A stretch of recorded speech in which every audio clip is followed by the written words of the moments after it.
Hello, everybody. Hello, ladies and gentlemen, with another episode with the Riyadh Jag Java User Group. Here in Riyadh Java User Group, we have a new host, a new speaker. Thank you so much, Sebastian, for accepting our invitation. Yeah, thank you. Thank you for having me and for the introduction.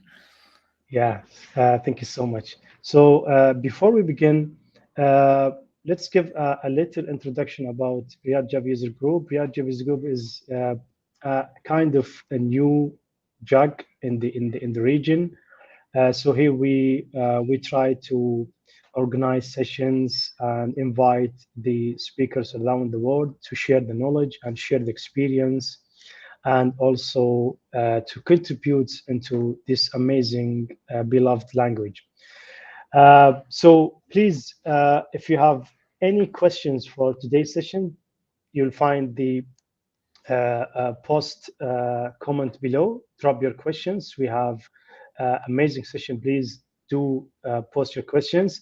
And for also previous sessions, you could also follow us on YouTube at Riyadh Jug. So let's dive into our speaker today. Let's give a little bit introduction.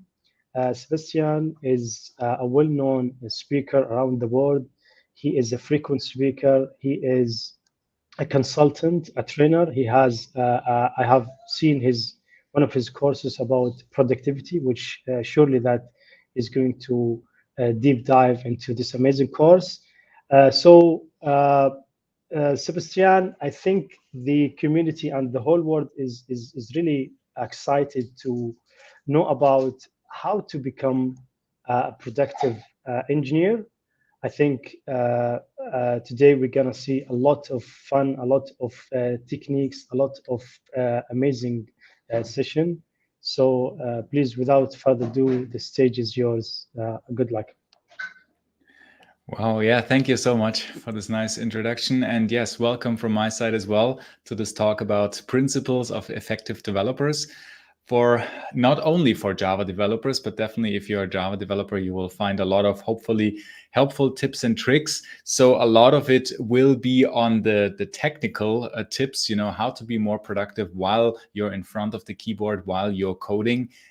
For example, with command line tips and tricks, with keyboard shortcuts, how to use your ID more effectively. But also part of it will be more on the human side of how to work more effectively as a knowledge worker. And that includes many other things like time management and when you're the most productive in the day and things like that.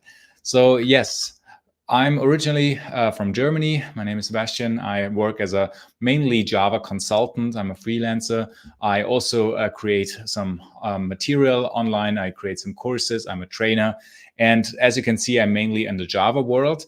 But this topic is also a topic that I care about very deeply. It's not only connected to Java, just in general, how to be more effective as a developer. And let's get into it. So, as one of the principles of effective developers is we should, as much as we can, embrace automation. So, this means basically using the computer in the right way. Because the computer, although I know there are recent developments in AI and large language models, but still the computer is not very smart. But it can do things very quickly, very fast, and very reliably. So if you have certain steps that need to be done, that need to be automated, the computer is really good in doing them. We humans actually are not that good at, well, performing automation, at doing that work because, we get lazy, we get bored, we might get distracted by something, we might make erroneous mistakes. But we humans are much better at the deep thinking, at creatively solving some problems, analyzing solutions, and thinking about, okay, what might be a good solution for something. And if we think about it, automation is basically what we do as programmers when we write some software, because we're automating steps that otherwise would be, done manually. But what I mean with this is if we think about all of the sort of big and small steps that we do in our daily work, there's a lot of potential for automation. And the first thing there is, whatever you do, there is probably a shortcut for that. And let me start right away with my favorite Java IDE. This is IntelliJ, and I have an example project that uses this enterprise technology called Quarkus. But for now, let's just care about Java. And when I say I would like to create a new class, wait a second, what did I just do? Well, I used the IDE features to create a new class that is called hello. And well, I did not, if you think about it, I did not type all of this text, right? Like package and then, some package name, public class hello. But instead, I used an IDE feature to say new Java class. And this already includes, well, some minor automation steps. So if we think about it, many times in a day, we probably write something like public class hello, but then this can be automated. Same thing for other stuff like how many times did you write public static void main? Let me do this a little bit slower, where instead you could use something like a snippet. Here they are called live templates in IntelliJ, and use that to expand this. Don't worry, I will tell you how to do all of these tips to expand this to this text. So if we think about it, there's a lot of big and smaller steps that we would do manually many times a day. Well, not maybe many times for main class or for main method, but certainly a few times that can be done just a little bit quicker. And I'm not even only talking about the speed, how that it's faster to use this feature rather than to write public static void main, but also I'm talking about the mental energy that you save when you don't have to think about, oh, exactly, what was the syntax? Is it public static void main? And, is it a string args with the array? Or, you don't need to think about it when you just say, I don't care, I want the main method. So you also save a certain amount of mental energy. Okay.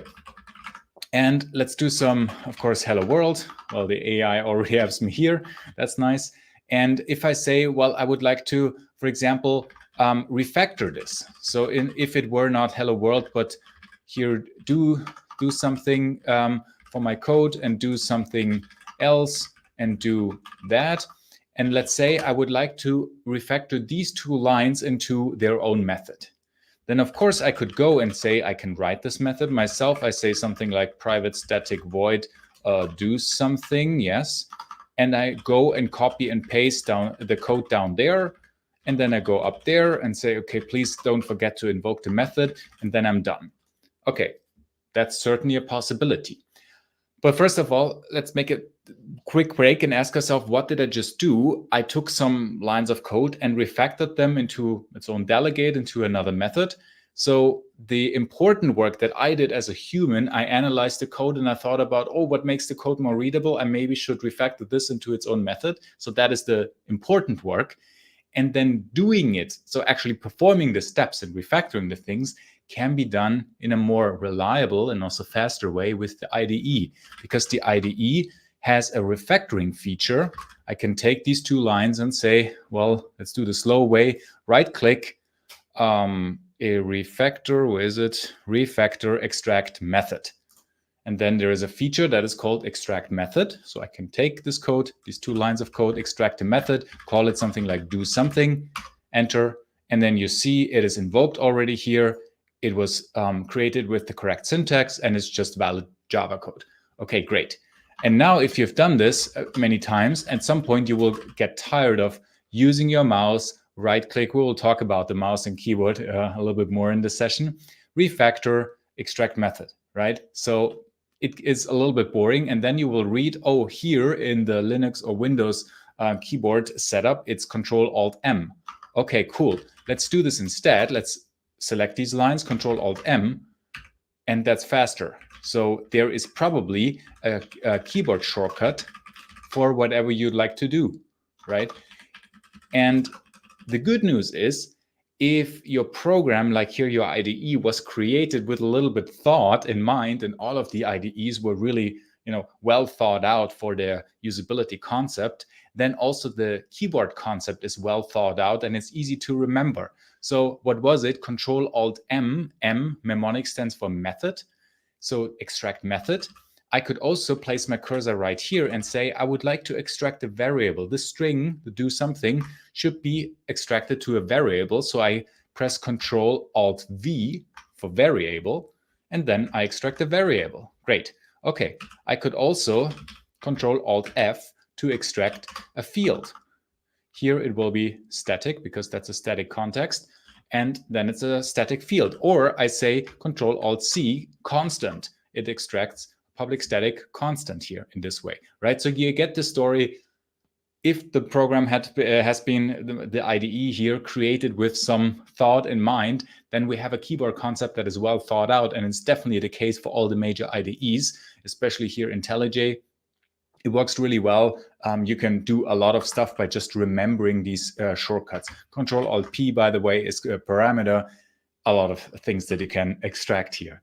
And this is basically very helpful. It's basically using automation. And at the very least, the most common sort of actions that we use in the IDE, we should know how to use, without touching the mouse. So actually, this is what I would do for the distinction. If you ask me, okay, that's great, I want to learn all of the keyboard shortcuts. Well, good luck, because there are many, many features in every IDE. And I also would say it doesn't make sense to know all of the keyboard shortcuts, because then we just spend all of our days learning keyboard shortcuts and never actually get to do any work. So where is the balance between knowing a lot of keyboard shortcuts and knowing none of them? So I would say for the actions that you do often, and often means at least once a week or multiple times a week, we should know how to use the keyboard shortcut, or in other words, as a challenge. So you can take this as a homework. In your typical IDE session, while I'm coding, it should not be necessary to touch the mouse, right? So I should be able to change this code file without ever touching my mouse for the default actions, right? So if I go here and say this should be renamed to hello class, then of course I should use the refactoring feature, in this case Shift F6, to rename that class, because if I just type, then of course there will be a mistake, because the class file in Java also needs to be renamed, which my IDE does if I use the correct feature, like rename identifier. So I can say rename the class. I can also say please rename that method, Shift F6, do something method, and now it's renamed here, and of course also in the invocation. So that's the typical actions that we do, right? Like renaming, extracting stuff, inlining stuff. That was Control Alt N for inlining, so undoing what I did before. Extracting the most important things, creating a new class, things like that. This should be a default actions that we definitely know how to do using only the keyboard without touching the mouse. I will come into that topic a little bit later, why it's important to keep our hands on the keyboard and not necessarily using the mouse. Okay, so that's really an important form of automation. There's a shortcut for that, so literally a keyboard shortcut, but also a shortcut in the meaning of the word, that there is a shorter way, a faster way to arrive at a certain destination. And another interesting feature is what most editors and IDEs offer, that are sometimes called snippets, or in IntelliJ they're called live templates. So this main method, what I did, that was a live template, basically a shorter way, a shortcut to write some specific boilerplate code, and it can be very small, something like system out print line. And this works really well in IntelliJ. I can define my own code, and it also knows about the Java context. So for example, I can use this in a prefix or in a postfix notation. I can say hello world, and then dot something, dot call what is called a live template. This is a so-called a postfix notation, and I hit tab, and then it wraps it into the code. Because why is this helpful? Because usually we think we think backwards. We might think about the hello world first, and then think, oh, I need to wrap this into an if statement or into a method call. So I usually jump to the beginning of the line and then say system out print line and so on and so forth. But that's faster if we just say hello world dot afterwards, and then it will be wrapped. Same story if we say, for example, this is a variable hello world, and then we say something like an n for not null. If that expression is not null, then we go there, it will be wrapped here. This, what I just showed you, are all so-called live templates that come with with IntelliJ, so they're shipped. But also what is very interesting here, that you can define your own ones. And I highly recommend to do so. So that's the same thought about embracing automation. If we look at all of the big parts and small parts that are part of our work, all of these, little tasks, these little things that we do, we should sometimes take a step back and ask ourselves, okay, what are we doing here? And is there a better way around? So for example, when you're coding, and I use a lot of enterprise Java code. So for example, I have something like these annotations at application scope for this class, or, I do at inject for something here. Or if you're a Spring developer, you might use something like at service and at auto-wired and, other annotations. So for these, it sounds a little bit weird, but I'm also using a live template that here I defined. These don't come with IntelliJ, though I can show you later how to create these. But it makes sense to define these if you keep typing these small snippets all over again. And you might say, okay, at inject is a very small, short word, so why do I create a live template for that? Well, it's not just about the time it takes to type at inject, but it's also about it's selected the correct import. And then if I say inject and please select the correct import, sometimes, with at singleton, there might be not null, different ones. Which one do I want? So I now have to think about, oh, wait a second, which one is, this one is the correct one. But I don't want to spend that mental energy. I would say, hey, I injected many hundred times, just do the inject, and then it's there. So you can define a live template. In my case, that's these particular ones, IJT for a shortcut, hit tab, and it will not only say at inject, but use the correct import if necessary. And this is very helpful to just, make our life easier. Same with a pre-destroy method or a post-construct method, things that we need typically in enterprise Java. You can also have your own project-specific live templates, for your project, when you always have boilerplate code that you keep typing yourself all the time. It might make sense to define an own live template just for you, for your project, that you can use from now on.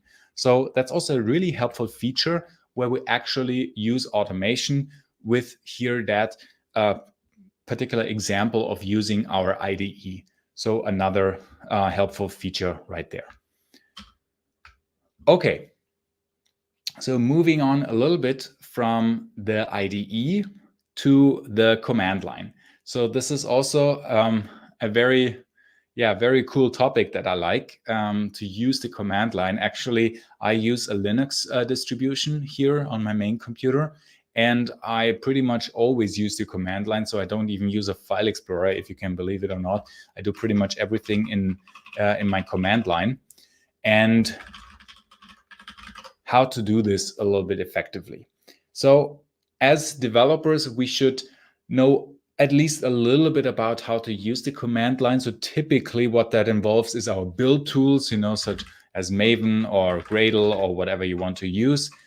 Maybe something like Git, maybe something like Docker, maybe something like kubectl. It depends what you're doing. So I use a Linux distribution here. So my command line is a Unix command line. If you're on Mac, that's also the case for you. If you're on Windows, probably you might not be a big fan of the older DOS shell, but also now in Windows, it's possible to install better shells, either with a Unix syntax as well, or just with the ability to do some scripting.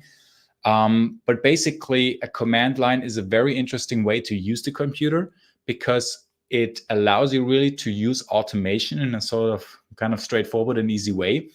And also you can do, especially on a Linux system, pretty much anything that the computer can do by using automation, by using commands that you can type. So this is really interesting. Okay. Very few points on the command line. What is important to know? First one, you should be able to navigate quite quickly, because I'm always in a specific environment, in a specific directory, like now my temp directory, this folder that I created. And well, how to change this directory with CD, or if you have a shell like Z shell, Especially now, that's what I use on my system. That's also what ships with Mac systems. Then you can change the directories without typing cd. For example, if I say I want to go to my workspaces, I want to go to this Quarkus Playground project, I want to go to source main Java, and I press enter, and then I'm there. So I just switched the directory without typing cd. I just typed a valid directory, and I can go back to temp, my test directory, hit this there, and then I'm back. There are also better ways to jump around. For example, I can display some directory jump marks here and say, oh, that's great, I want to go back to my temp directory. I press something like a 2. All these things come with this Oh My Z Shell extension. And at the end of the session, I will point you to some resources where I explain how to set this up for your system. But just for you to get an idea, I want to be able to quickly jump around my command line and change the directories without a lot of thought, without, maybe you watch some colleagues who did cd dot dot, cd dot dot, and so on and so forth. And this is not really effective because you have to keep typing this. That's not very nice. So there are other jump marks available. And also in Z Shell, what it can do, maybe I hope that that you can auto expand these directories. So if I hit work spaces and then hit tab, it will expand it, a little bit what my IDE can do. But then also in a shell like Z Shell, you can auto expand multiple hierarchies at once. So if I say workspaces as Daschner, Quarkus Playground, source main Java, and if I hit tab once, and if it's unique, it will just expand it. I can hit enter, and I'm there. So that's really efficient to use this. And in that way, I can just navigate faster. But let's go back to my temp directory. And let's talk a little bit about some other basics. So what do I do in the command line? Typically, I type something like maven clean package, right? Or maybe maven package for building my Maven project, or maybe you use Maven install, and it depends. So you usually have some commands that you keep typing all over again, right? Like, how many times did I type Maven package, enter, right? Maybe you know that you can hit this command once and then say, now this won't work, and say I can press arrow up to go up the history, which is great. So I can go, to the last command. Okay, that's already better. Or you say, I would like to be able to use something what I showed in my IDE, like these snippets with the command line, that you can with so-called aliases. And an alias is something like typing this faster, Maven clean package, defining aliases for the commands that you use all the time. For example, Maven clean package, which is a command that I use all the time. Or maybe you want to use Maven clean install, or maybe you want to use Maven clean package and please skip the tests, right? So that's a command that you use often. Well, then define an alias for that. If skipping a test is a good idea, that's a different story. But if you type this, or if you have to type this, it makes sense to define an alias. The same for example, the git commands. If you say git status and you type this often, it makes sense to define a command, or git commit, or git pull, or git push, and all of these things that otherwise we keep typing. If you use Docker, same story. If you press Docker PS, that's just faster to type. Docker run, Docker build, all of these commands. If you use Kubernetes, for example, this kube control tool, or some AWS or other cloud tool that you might use, where you have certain commands that you keep typing all over again, kube control get pods, kube control get deployments. So you see the structure that I'm typing, and all of that, or most of that, I defined and invented myself. So just some naming syntax shortcuts that I want to use. It is just much faster to use. How to get started with this? If you already use the command line in a certain way, have a look at your Z Shell history file or bash history file, and you can grab and sort them. On my blog, I also have I'm showing a command for that. And you can sort them by usage, and then you see, okay, what are the commands that I actually type all over again, and then please start defining aliases for them. So this is really helpful to do so for all sorts of commands that otherwise you keep typing. Okay. Also, what is very helpful on the command line is just a way ability to, program and script and use what is called piping. So I can compose multiple commands because of all of these small tools that you can use in the command line come with this Unix philosophy that you want to have well-working small programs that you can combine. For example, if I have a JSON file here, so how can I display the contents? Well, there's a tool called cat for concatenate, where I say, hello, JSON, so please display the contents. Okay, cool. Now I can combine that, take the result with this pipe and say, please use this tool that is called JQ to pretty print this, for example. Okay. And now also extract the key hello. Okay, now please also extract that without the quotes and then pipe this to the next program that does a base 64 encoding just for fun, and then pipe it to the next program that does a base 64 decoding also just for fun, and then we're there again, right? So you see how you can combine these things, which can be really helpful if we say, okay, I can already automate with these commands. For example, instead of reading a file, I could go to my local host API and say, okay, please take that and take the JSON that this will respond and take the certain values and so on and so forth, save them, write them to a file, and you get the idea. And of course, the most natural way how to automate in a command line is by using scripts. So if, for example, I want to have a script such as how to build my project, which might be a Java project. For example, you want to say Maven clean package, and then let's say Docker build, you have a Docker image, and then maybe a Docker run to run your Java enterprise application, and so on and so forth. What you can do, instead of typing these commands all over again and searching in your history and in the documentation what the correct command was, you put these commands into a plain text file, you save it, you make it executable, and then you can run it. Perfect. Okay, now I cannot run it because it's not a Java project, but let's say I want to just echo these and I want to sleep 1 second each to simulate that. Let's say the Maven build takes a little bit longer, 5 seconds, and now I can simulate that. And the good news is, not only do I have to not type the commands, they are also executed one after another. So instead of waiting for each command, I can just start everything and then sit back and drink my coffee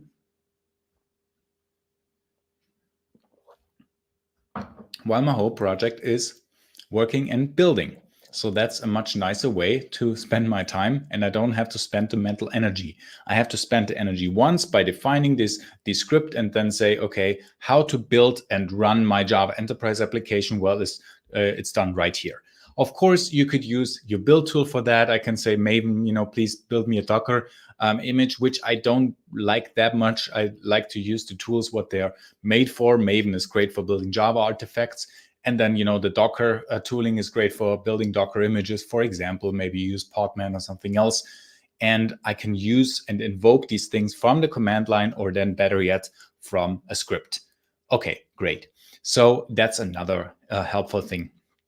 And then, of course, what you can do in the command line is to just use the typical Unix commands, for example, move a file, remove a file, copy a file, and things like that.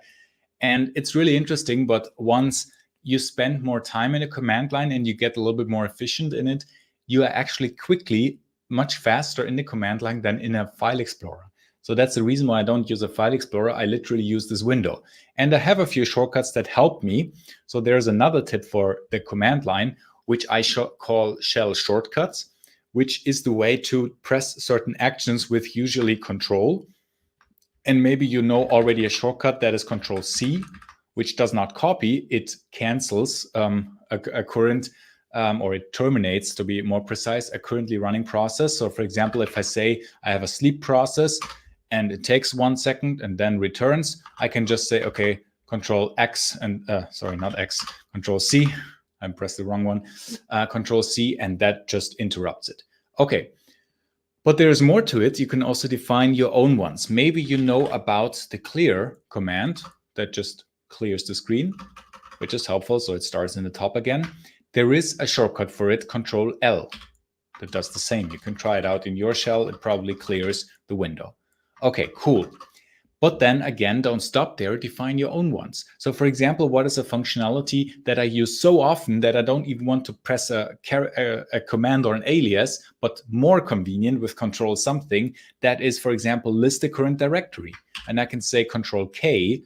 Why K? Well, because it's next to L. So I defined this. This didn't come with my shell. Does the clear plus the ls with the current directory. Okay, cool.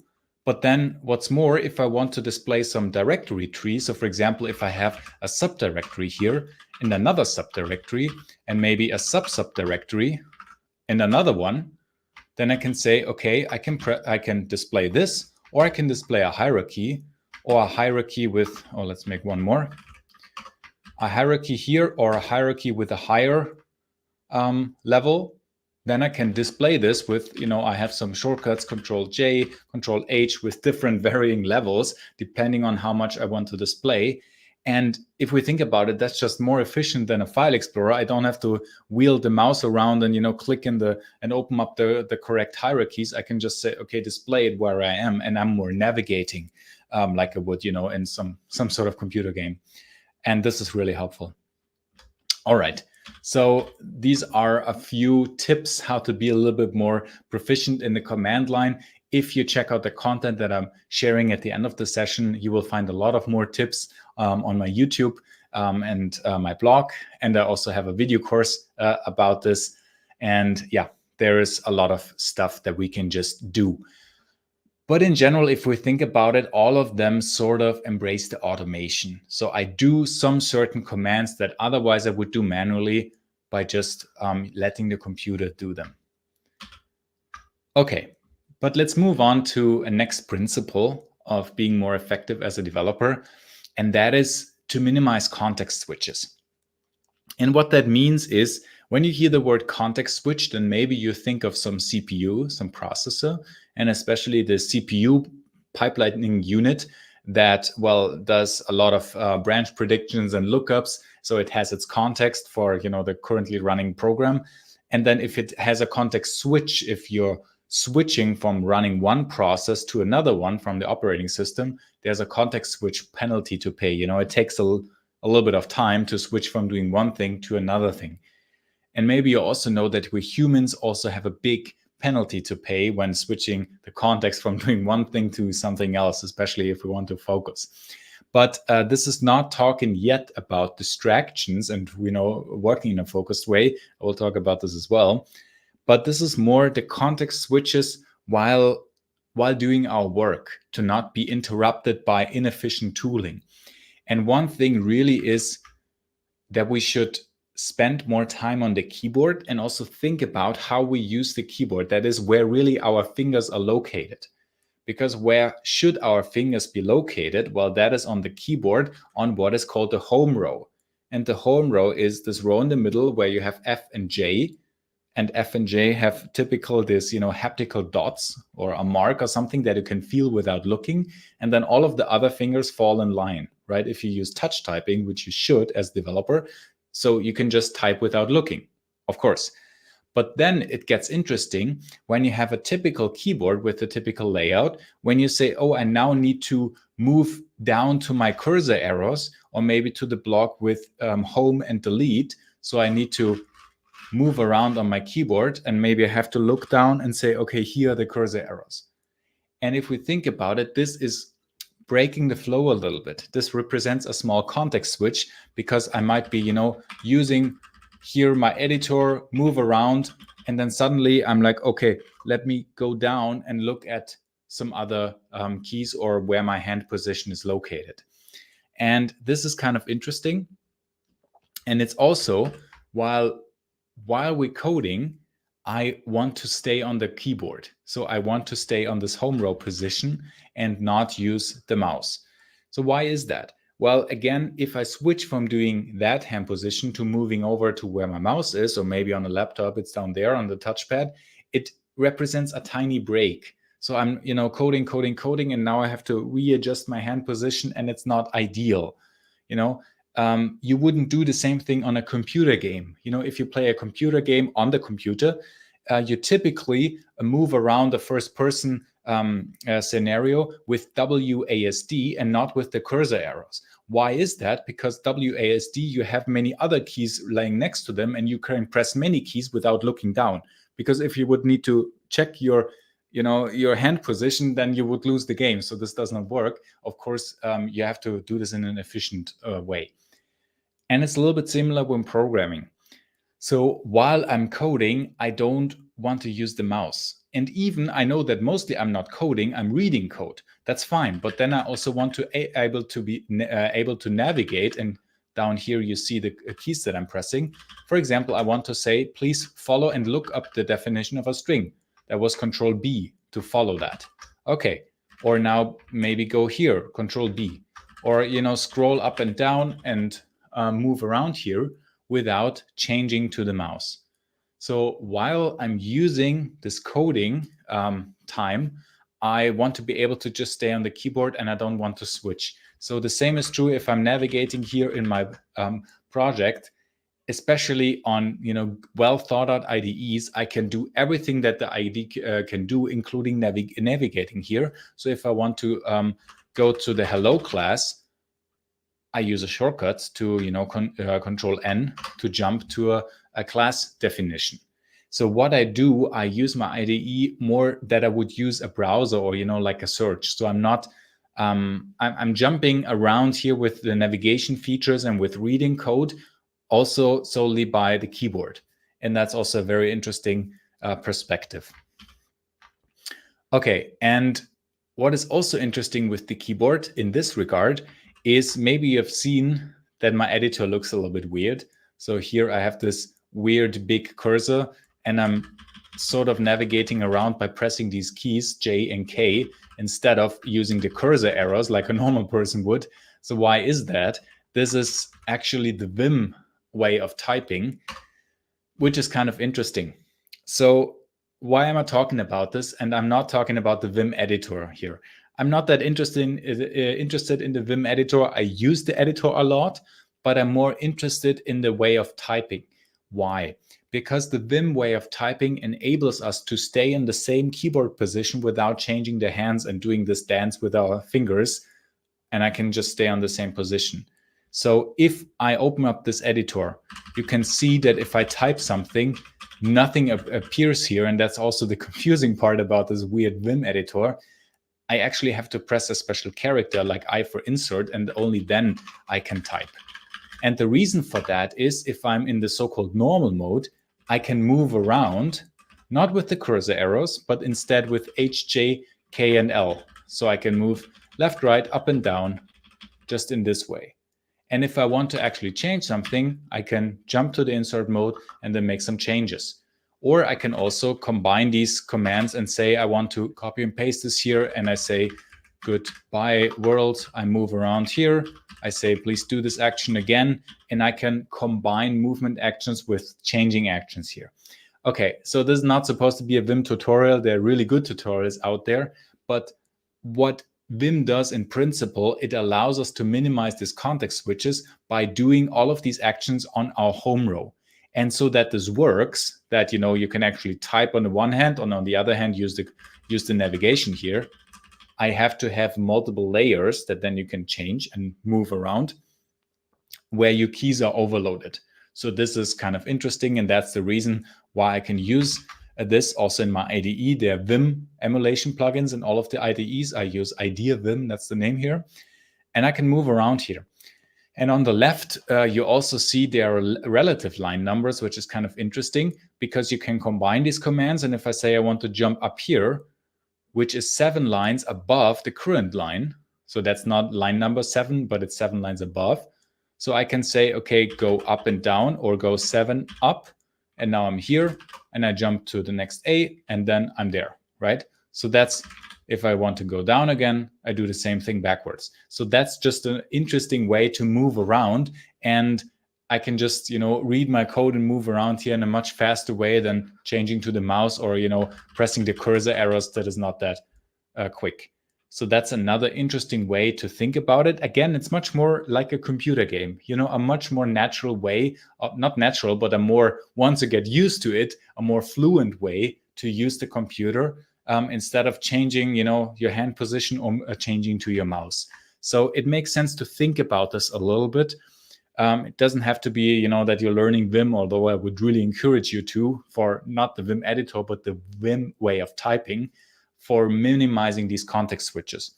There is another possibility for that is to find a keyboard that allows that, which is the keyboard. I don't want to do any advertising. There are a lot of keyboards like this, but this is the one I'm using. I just use this as an example. This is a keyboard where you see there are no cursor errors, but instead there's specific modifier keys. And here, if you press, for example, this key, and then you see it in very small, then it's like an additional layer. Then your keys change from J, K, and L to, for example, the cursor errors, like in Vim.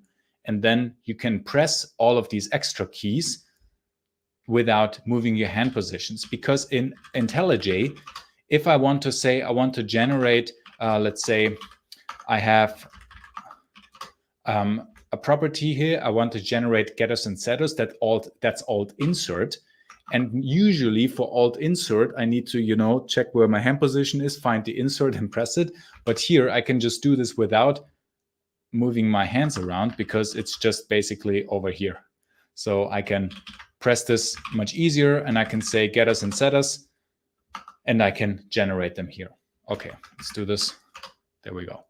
So this just works in a faster way, even if I have to trigger actions that are called with keys that are not on the home row, that are a little bit hard to reach with a keyboard like that. And there are many different examples who implement that in a different way. It can also be helpful. So that's the keyboard I'm using. It's actually a very nice model. There are other keyboards that have even a different layout, a different ergonomic layout, not the standard one, but then where you really don't have to change your position. You're more like in a control unit, like a pilot or so, you can really, or in a computer game, you can really do all of these things without changing your hand positions. So that's really interesting. Okay, let's move on a little bit. Another important factor for potential context switches is waiting times. This is also really important as a software developer. We should not wait, at least while we're coding. We should not wait for our computer. And this is often the case for especially builds in the Java world. If we say we do a Maven build or Gradle build that runs tests and that run integration tests where the tests run, for many, many minutes, and I start the build and, I can make a new coffee and drink my coffee and talk to colleagues, which is nice. But if I want to work effectively and say, okay, right now I just coded something and I really want to know if it works and I want to know it right now. I don't want to wait 5 minutes. I want to know it now. This is a little bit tricky. So what we should do, we should build up a development environment that does not require us to wait. And how does this work? Well, luckily with modern Java technology, there are many different tools available. My favorite technology for that is this Quarkus technology. But if you're not using Quarkus or Enterprise Java, don't worry. In the major Java frameworks and platforms, there are tools like this available. Also, Spring has Spring Dev tools. Other tools have something similar available, what I'm going to show you. And what this does is the so-called, I'm pretty sure you heard about this, the Quarkus Dev mode. So this is just one example what I'm about to show you, but the principle is important, that I say, I'm coding on an enterprise Java application now, and this should be available via some HTTP API, so it's deployed to some running system, okay? So usually what I have to do, I have to code my code, then I build something, and then I run my project. So usually what I have to do, I have to invoke something like Maven clean package, and then I have to invoke something like java-jar target Quarkus app Quarkus run. And even if I practice this many times, it's still sort of slow. If I do this 50 times, then it's annoying to find the correct command again, or maybe hit the alias. You should do an alias, or maybe you even have a script. But then the waiting time is like, what did the build take? Something like 2-3 seconds. And then here another, well, less than a second, but let's say another second, 4 or 5 seconds, which is actually fast, but still it's 5 seconds every time. And if you want to run your build and test out your code in a production setting many times, this will be annoying.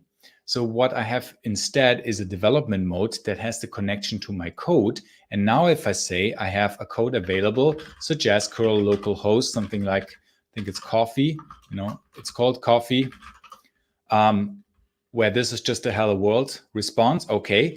But now if I change my code, for example, I say coffee, exclamation mark, then it will actually reload this in the background. So it will have the connection to my code. It says something like, it noticed the changes, will quickly rechange this class, what needs to be changed, and restart my application. And now it's there again in less than a second.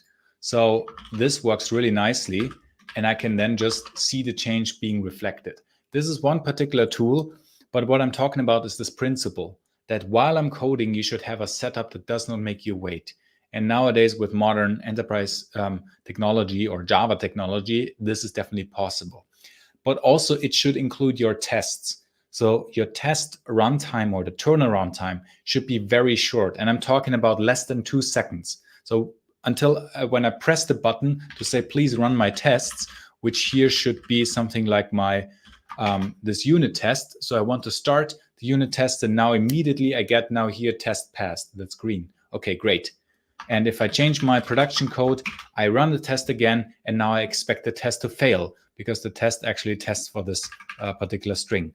Okay, cool. So now I can change the test. I run it again. Now it should be green again, right? And that's the fast feedback that I want while I'm coding here.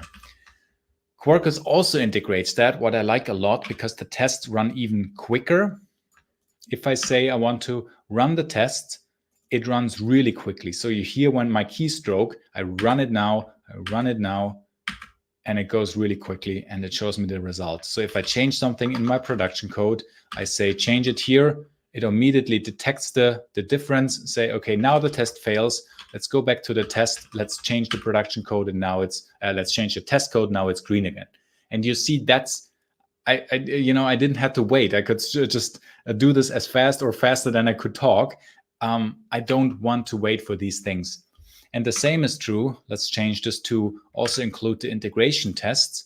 The same is true for tests that already access my system in a sort of system test or end-to-end test fashion.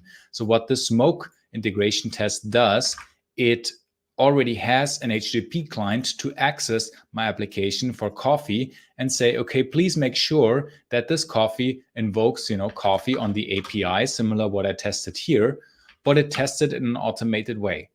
So it runs all of the tests very quickly. If I say I change something, let's do this again for the sake of the example.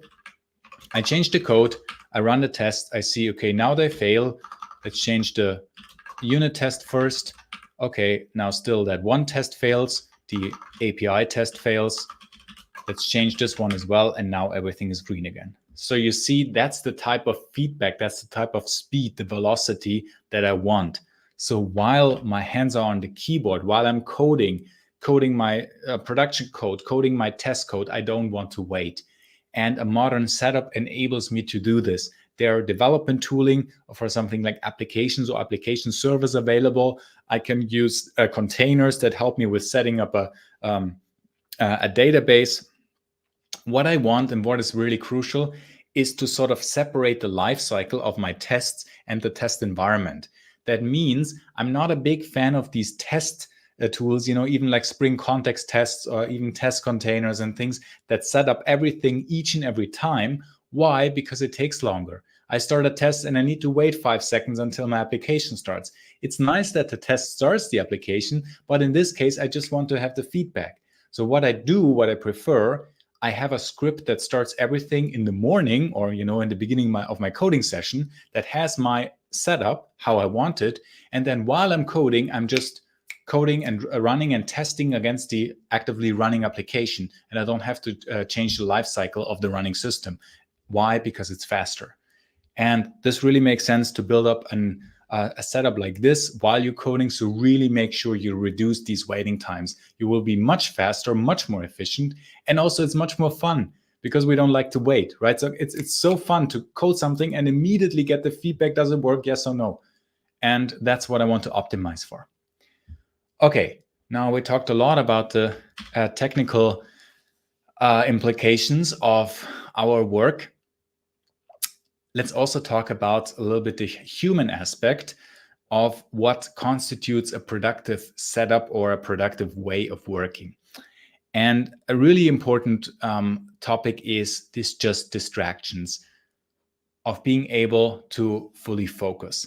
So we developers, we are knowledge workers, and we use the computer or a whiteboard or a piece of paper by creatively solving some problems and thinking about usually very complex setups.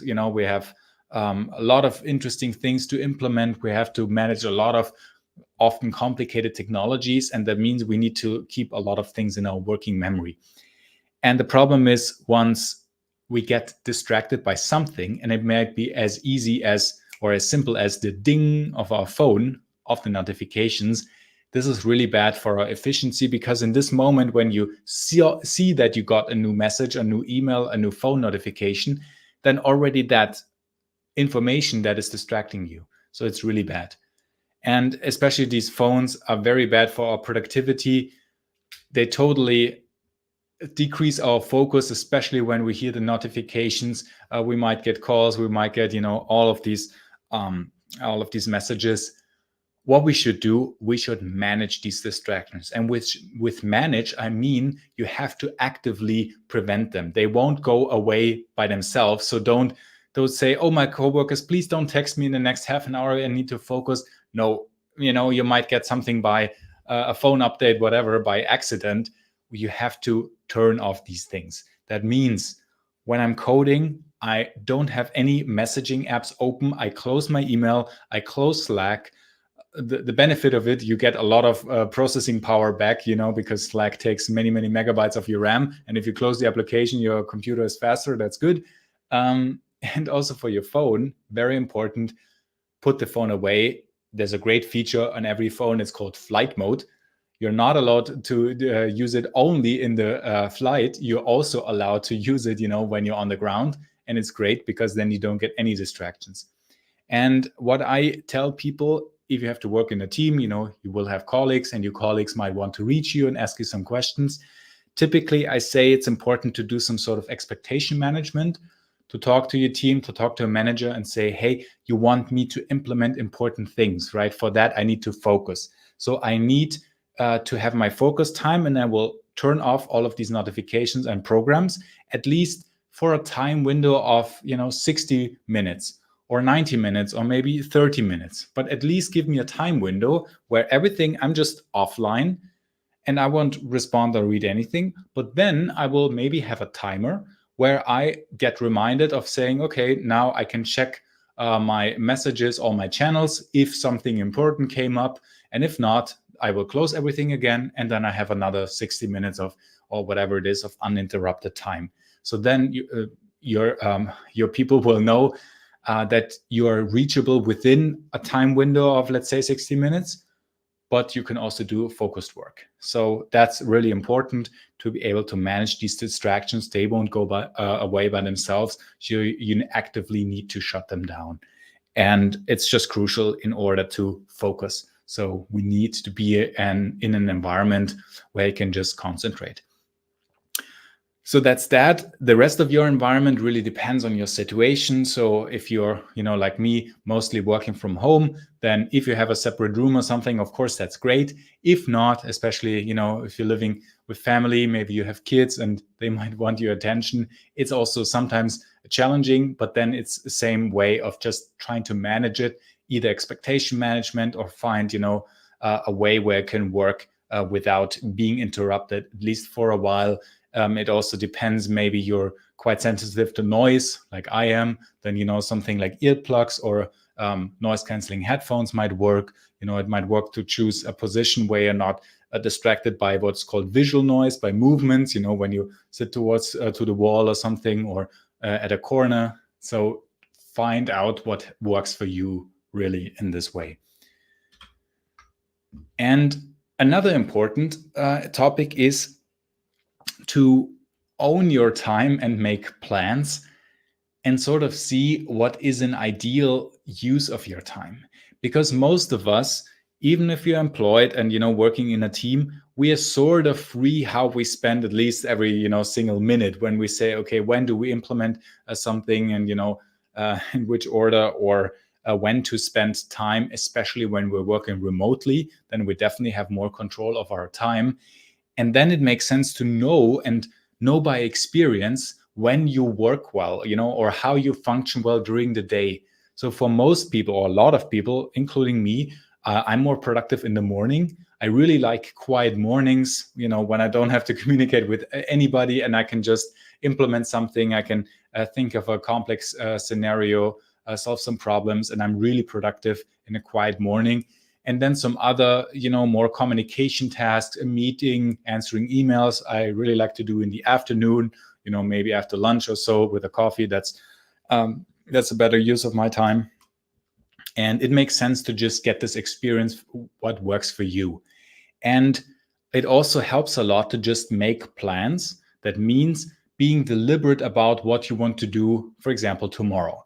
And a lot of people just start with looking at the emails the first thing, and then they are in this reactive mode where, the most urgent thing that comes at you is the thing that now you deal with, where it would make sense to think about these things before, for example, on the evening before.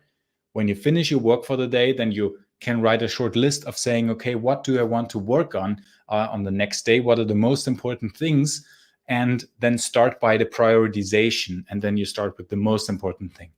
And this particular thing can be very simple. You don't have to use a fancy time management application. So you can just say as simple as to-dos, text for this day. You saw the shortcut with which I generated the date. And then I can say, do this important thing, fix bug, I don't know, refactor code. And then you do this, right? And then you can also have something like a to-do list and a done list. And then you save this list and you say, okay, once I cross out these things, I move them down there. I save the whole thing, and then I also have a very quick and easy archive. And if the manager comes back to you and say, what did you actually do the whole month? You have a very simple list of stuff that you've done, for example. So this can be, a very, very simple approach.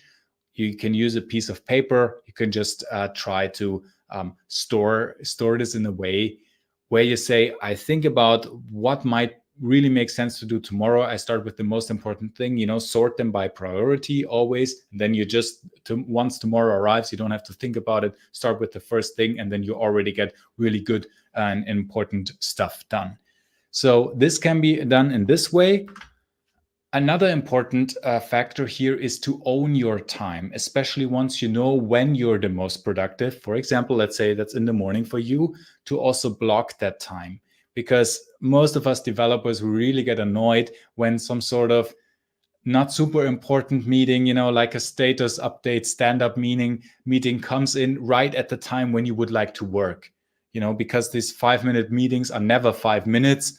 It might be more than that. Plus you need to prepare up front. Plus you need a lot of time afterwards until you're fully productive again. So the 5-minute meeting will, disrupt the whole hour of your work. And this is a little bit tricky. And also, it doesn't feel that well. So what I want to do, and of course for that, I created a task management application. So this is actually an application that I use. It's called Day Captain. You can also try it out yourself, where I say, I think of it like a piece of paper. I have a task list where I say, do this important thing. For example, I write the tasks here. Let's make this slightly bigger. Do this important thing, fix bug 1 to 3. And then also do something else, whatever. And then you can sort these things by priority, okay? But then also don't stop there. That's just a task list. And I like to say a task list is just wishful thinking until you actually assign time for it.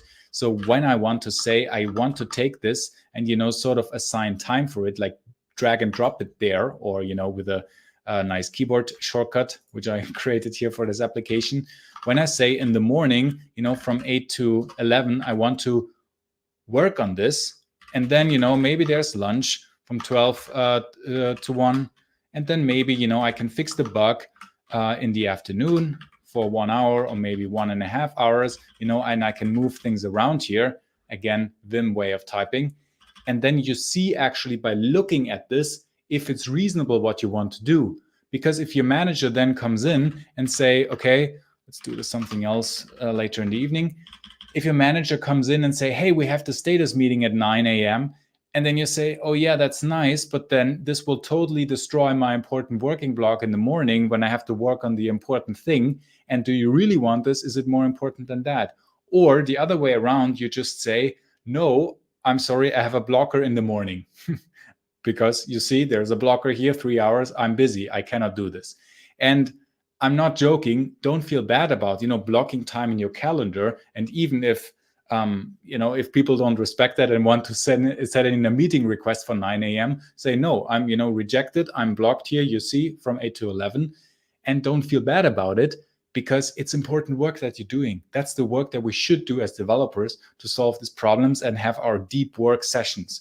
And the way why I created this tool was really to have the combination of a task list and my calendar. That's basically my calendar, is to say, what can I do here and how can I plan my time? Do I have the time slots for the actual important things? So it's kind of funny that usually we reserve time on our calendar for the not so important meetings, but the most important things, like working on this important feature, doesn't get allocated into a calendar. And it should be the other way around. So that's a way, you don't have to use this tool. You can do this on a piece of paper if you want or whatever, but, allocate the time there and own your time. That's what I mean by this, in order to, do the things that really matter. And that's also an important learning here. Okay, and a few more things. I said this already implicitly a few times. So every once in a while, we should take a step back and reflect at what we're doing.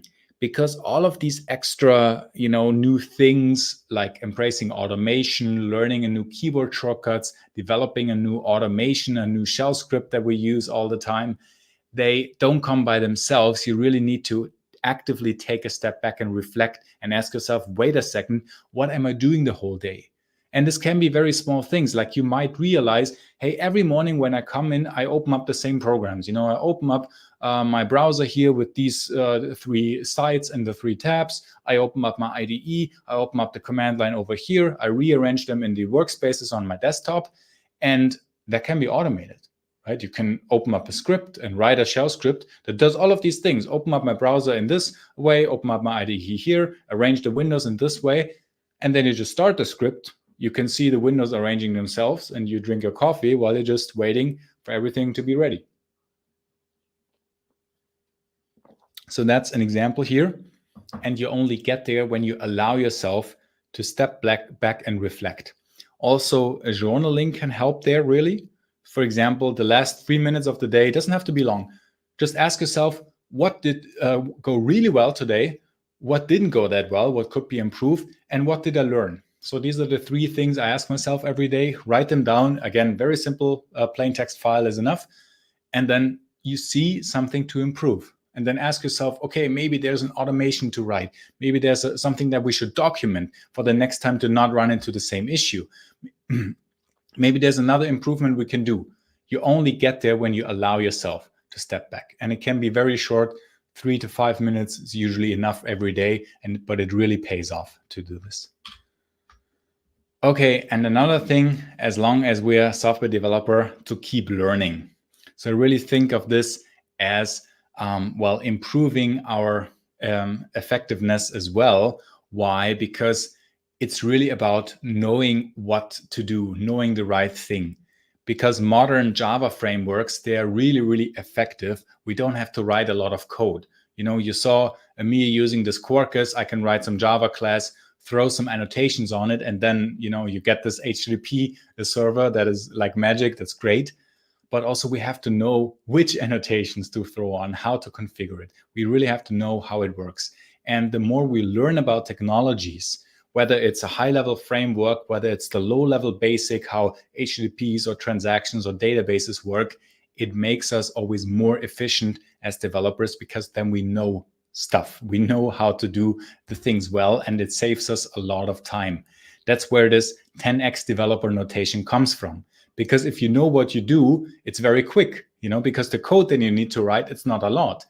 But if you have an error message like, missing a semicolon in line 33, and you don't know what that means, you can try for many, many days. And until you put in that semicolon on the right position, it will not work, no matter how hard you try. So that's important to know what you do and to always improve and keep learning. And that's great that you joining this session, because that means that you want to learn something.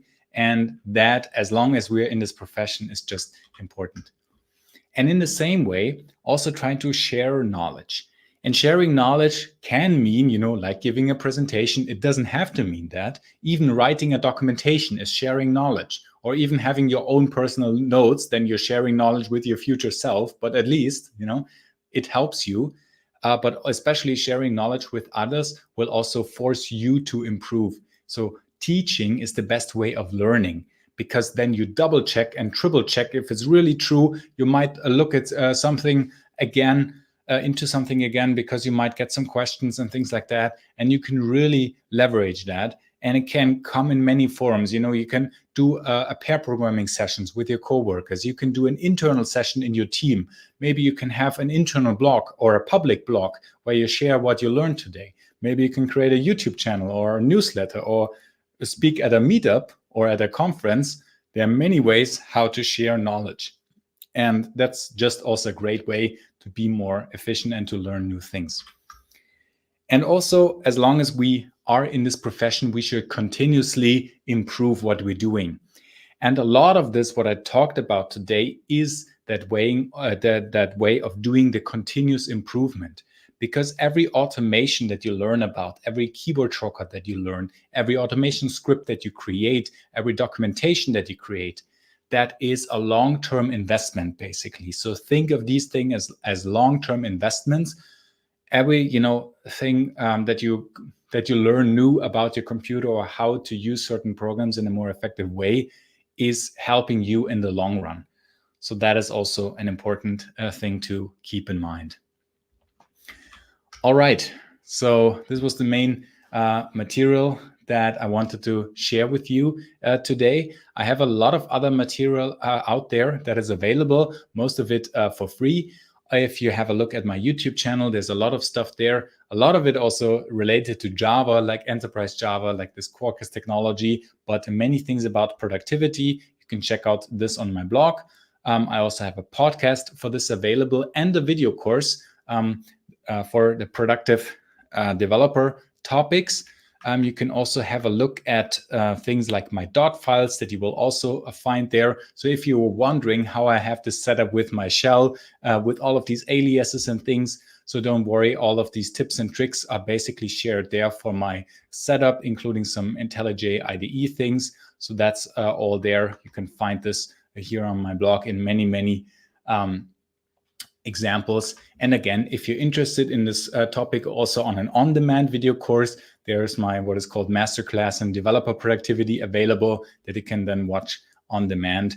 And if you want to give this time management tool, what is called daycaptain.com, a try, you can also find this there. Okay, so this was the content that I have here. And now, do we have any questions? I'm now just having a look at the chat. Okay, yes, Sebastian, let me help you with the questions. Yes, please. Thank you so much for this amazing presentation. Very, very, very informative stuff. Amazing. I really enjoyed it. Let me quickly having some questions by Andre. I think Andre is talking about AI and how the AI can be integrated to boost our productivity. Yes, that's really interesting, because I had a lot of try with the AI, especially code generation, and this is still, I mean, it's improving every day, I guess, but it is still a little bit tricky, the created code. Because for many ways, first of all, if you just say, hey, create me a project that does some web application or whatever, it is very varying quality that you get. So sometimes you can, you get code that you can really use. Sometimes it's still what is called hallucinating. So it's creating solutions that actually don't exist or that don't work. And I had this myself, that I say, what is this feature? And it pasted me a method that looked really nice, but then I saw, okay, this actually doesn't exist. It would be nice, but it doesn't exist, and things like that. And it is very varying quality. So that's one thing.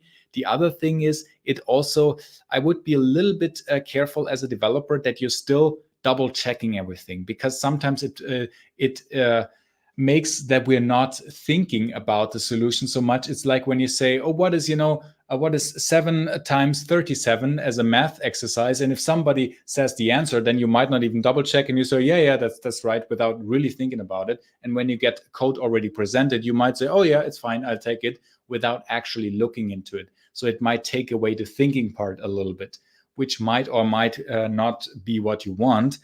But what I see a lot is, if you're really precise in the what you ask the LLM, that's mostly what it is. If it's ChatGPT or something else, if you're really precise in what you want in your code, it will generate better code.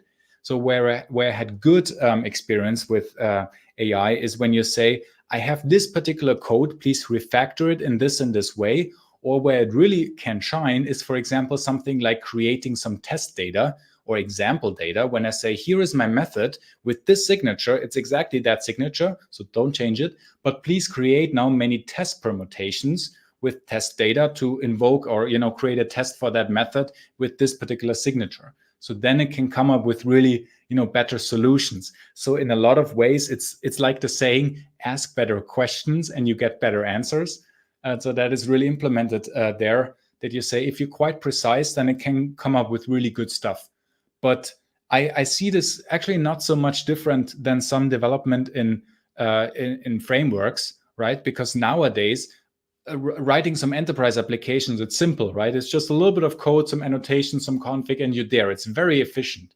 But still, you have to know what to write there. So you really have to know what's going on. So it can be a very effective tool if you know what you're doing. So it does not take away the necessity for really knowing, like learning and knowing what you do or what the created solution is. So I would not be worried about your job, that soon some manager types in, create a Java application, it might actually, but it will not work in this way, because even if it does, if it does something else, or you want to change something, you won't be able to. So it can be a helpful tool, so especially for creating some data, or when you're very precise of what you want, and then do this 100 times with these different permutations, or refactor it in a very precise way, then it can be helpful. But for coding, it's still mainly thinking about it and then doing certain steps yourself, what I think is the most efficient way. Yeah, So, that really sounds good.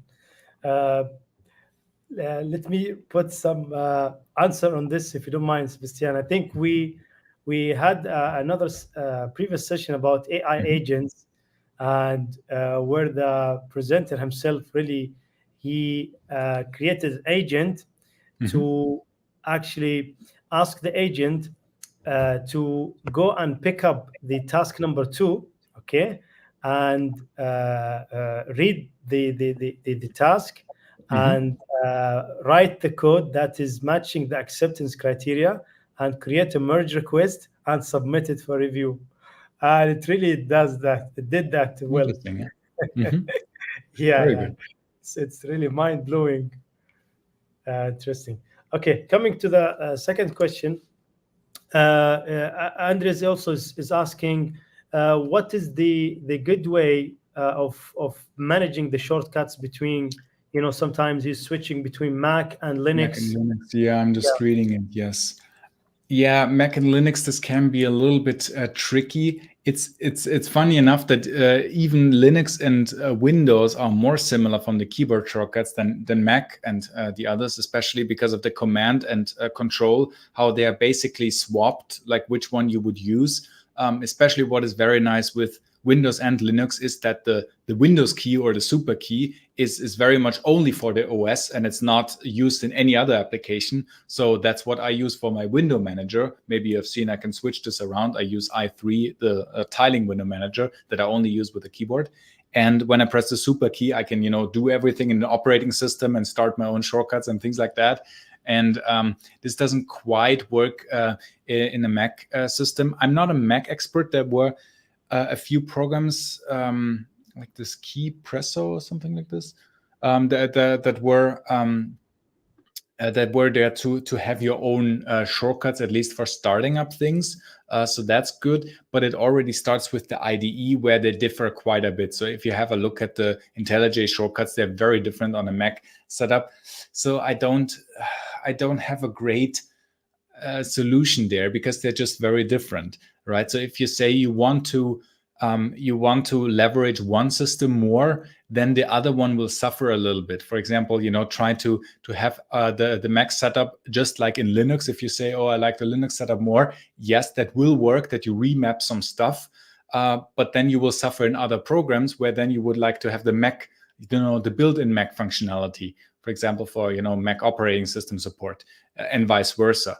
What can work, I've done this with remapping, for example, caps lock to escape, that you say on a hardware level or, operating system level, you remap some keys that they always work in a very different way. So when you say you want the Mac layout to then remap or swap the command and control key, for example, that might work. But then, of course, you always have a trade-off, right? Then if your coworker uses your computer or you go to your coworker and use their Mac, then you are confused because it works differently.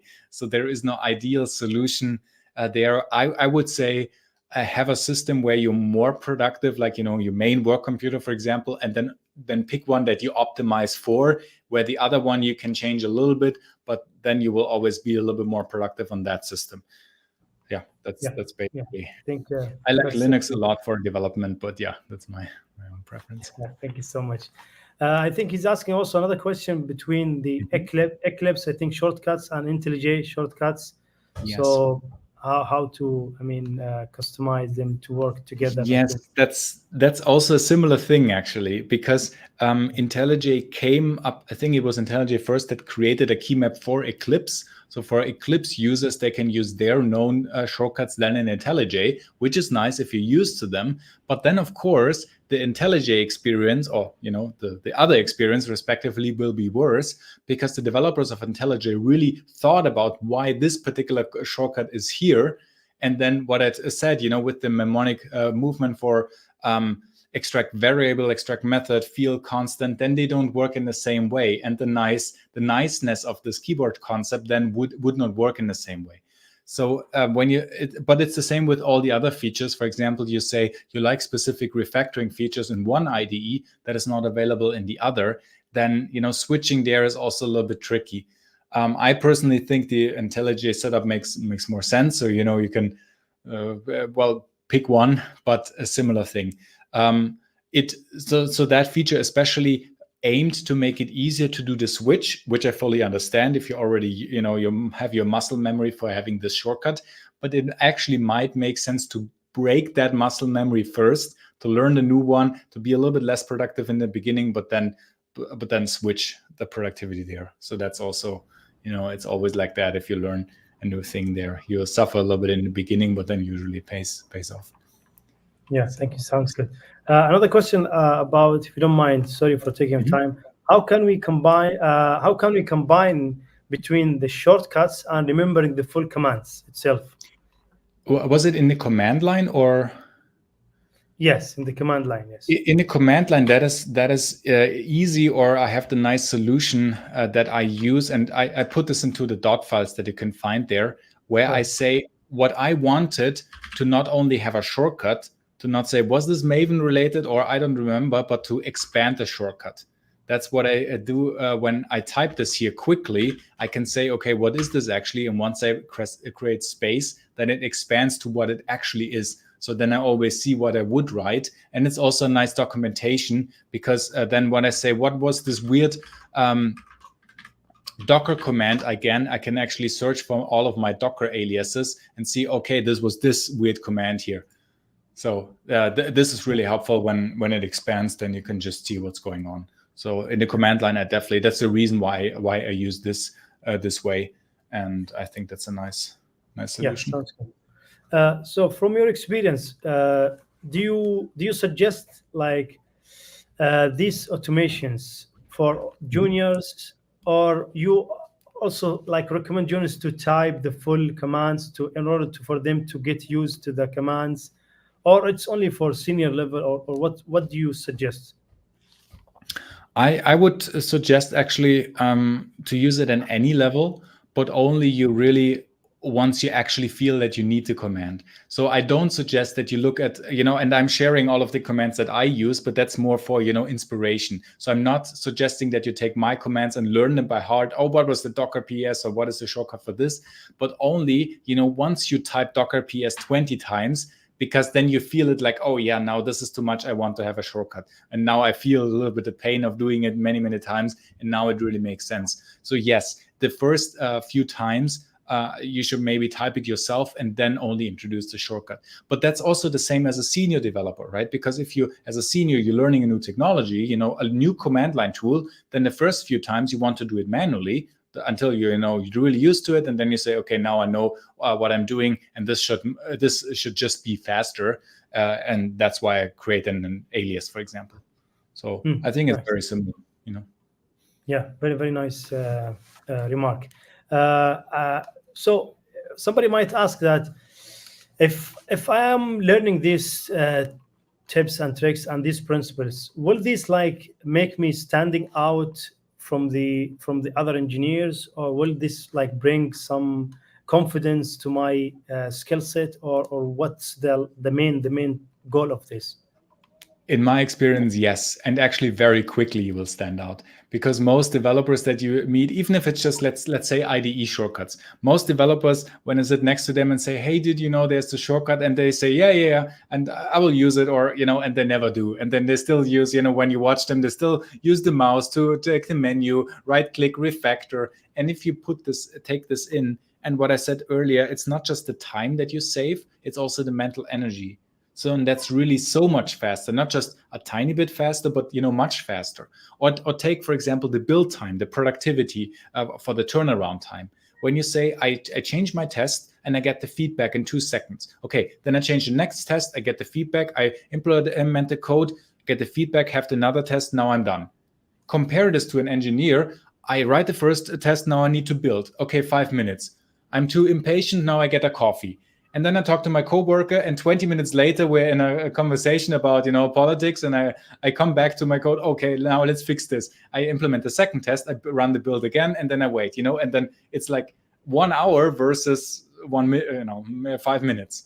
And that is actually a big difference. And you will see this especially in the velocity, and then also in your confidence, definitely, because also the fast turnaround, for example, that is a big confidence, because you have the time, or you can take the time to run the tests, and then to keep a very near test-driven development experience, where you say, okay, I can develop with more confidence because I actually tested it. And not just a unit test, I tested it, what I showed in the system test with the API tests locally.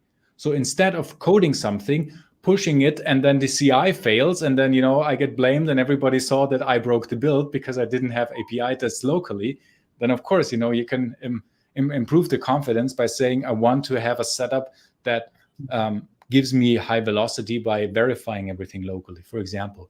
And yes, most people, unfortunately, even if they're senior, don't do these things in that way.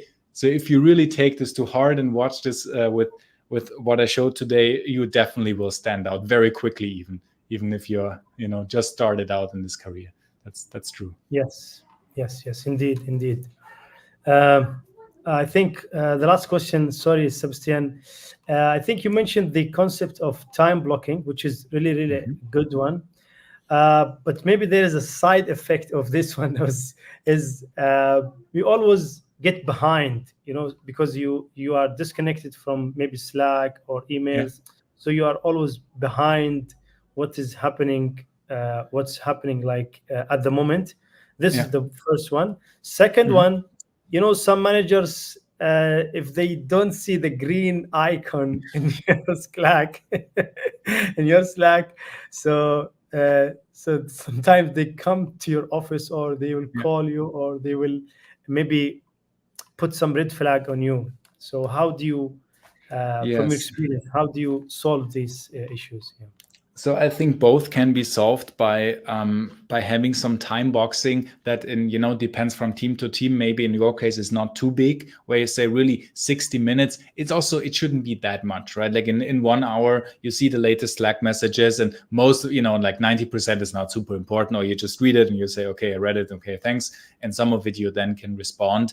And the important thing is to not go down into this rabbit hole of saying, okay, now I look into another topic. You just open up, what is the latest thing? Okay, acknowledge, like read the message, and then I close it again. And then I go to the next, time block of 60 minutes. And that's, for keeping it up to date, it's usually not that much actually, when you think, okay, what you actually, missed for 1 hour or time block of 2 hours. The other thing with the manager that sees that you're not offline, I know this. It's actually funny because if you think about it, it should be the other way around. When I send a message to you and you respond within 1 minute, I should get suspicious because do you have nothing else to do than, like checking the new messages all the time? You should be working on something. But yeah, I know that's a different issue. But I think it's really just expectation management and, talking to the manager and say, yeah, I understand your point. And especially for most managers, it's the other way around than us, developers, us builders. We want to spend our time building something, creating things. A manager needs to spend their time communicating, like, what is the latest, what is the status update? Tell me. The manager doesn't know, so please tell me, what did you do today? And then I can tell the other guys, I can tell it up the chain, whatever. And that is for them the important thing. So saying, oh, I don't want this, I don't want to talk to you, I'm just offline all day, they might, say, hey, that's not how they work. So it's a little bit mutual understanding from both sides, and saying for us as a developer, hey, look, I understand you want the status update, you want that I'm always, doing something. First of all, please have a little bit of trust. I will need this time to implement that. But then also, I can tell you, I will get back to you even either with your message within 60 minutes, or, I promise I will send a status update every day at 3 p.m., whatever. You can set yourself a timer or something. And then you get that status update. Especially if you do the to-dos where you have some note taking, then you know what you worked on, you just copy paste it over, and then there is an ongoing update and communication, which then also helps you manage to have more trust in you, because they always see, okay, there's a list of things every day coming in, what you were working on, so you are actually productive, and that can help as well. But mostly it's just expectation management, and you can do a lot by just communicating and saying, hey, I understand that you want me to be available the whole time, but I actually need to focus, otherwise that's not good. I will do fewer things. The things I do, there are more bugs that are there because I'm constantly distracted and trying to juggle things around. That's not how this works. So, communication helps a lot there. Yes, yes, yes. Communication is number one. Transparency with management. Yes. Yeah, building the trust.